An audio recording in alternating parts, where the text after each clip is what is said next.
escaping into the wild? They're already there. I mean, contamination of, if you're an organic farmer, you know, by law, USA Organic, you can't have genetically modified organisms.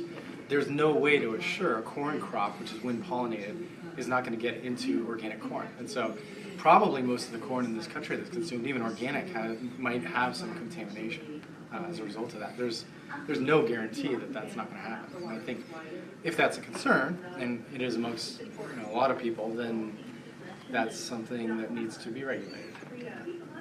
Benefit from GMOs?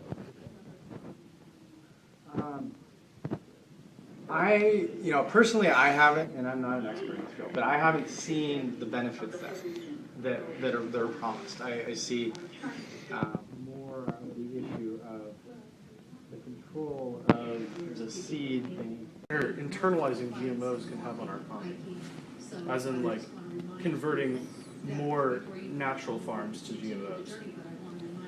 Or is it economically? Yes. I think it concentrates money into big corporations. I mean, I think the small farmer has a lot to lose that way. And I think the genetic diversity, maybe not economically, but there's a big price to be paid with the loss of that by standardizing it to a single crop or whatever.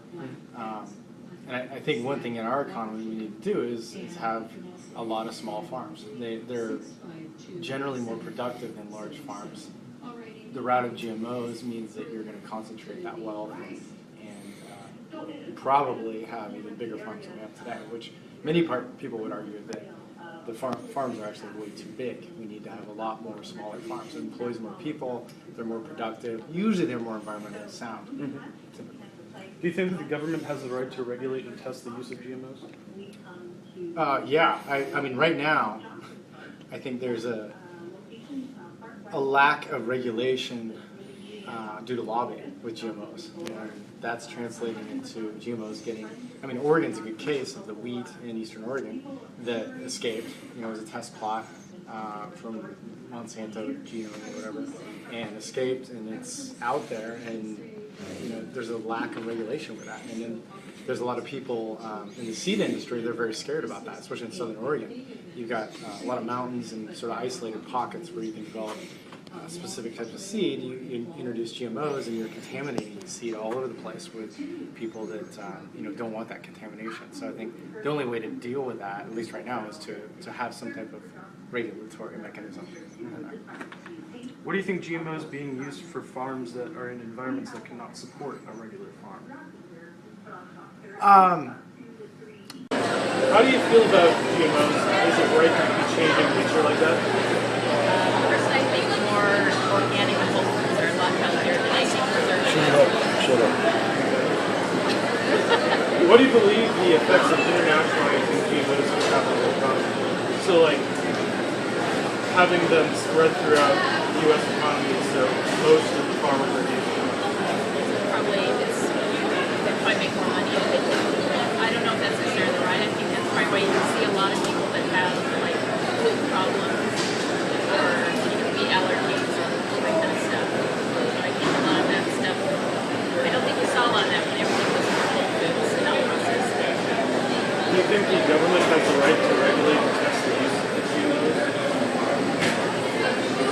Well, I guess they have the right, as long as they're being honest and letting us know what they do to our bodies.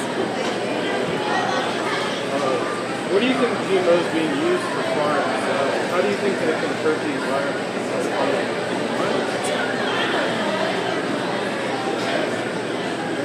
I think anything that you produce that's not produced naturally, I think can have a negative effect. So I think you see that in how chickens are raised just for the fact that people sell them. They come up really fat. They can get more of their money that way.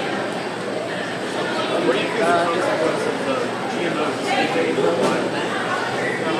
So, like, So like animals, yeah, I'm like sure it'd modified. probably be detrimental to them and affect their growth. Right. Do you or would you buy products made with or from GMOs? Probably already, we don't know. Almost done.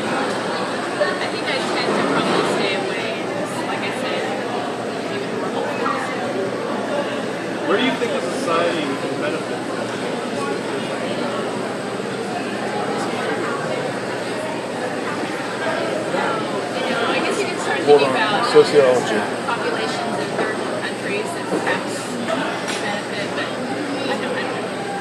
Do you think GMOs should be legal? I don't know. One I or guess less I have to do more research It's on okay. it, but I think anything genetically modified is probably not the best thing for us. So I'd probably say no. I believe that GMOs are detrimental to our economy and our world in general. It's bad for our health, as well as it's bad for the small, everyday farmers. And companies, big companies, are just taking over these small farms because they say they have a patent on their crop. And so I don't think we can get anywhere with GMOs. I believe GMOs are bad for the world and also the economy. World-wise, we have no true idea what the effect can be on humans and other living creatures. Whether we consume it or not, it can also still be a problem for us through air pollination, like most of the crops are. And then economic-wise, sure, it might help us out, but as soon as people start buying into that and find out it's bad, then it can crash. Or unlike what's happening right now in India, how so many people are committing suicide because of the terrible economic status that they're in because of the crops. As a group, we've decided that it is a conflict perspective because of the everlasting class struggle between the strong and the weak. In this case, the class struggle is between the big companies trying to gain control over the limited resource of the farming industry, and the lower class is the family-run farms that are trying to fight for their independence. A sight for sore eyes to the blind would be awful majestic. It would be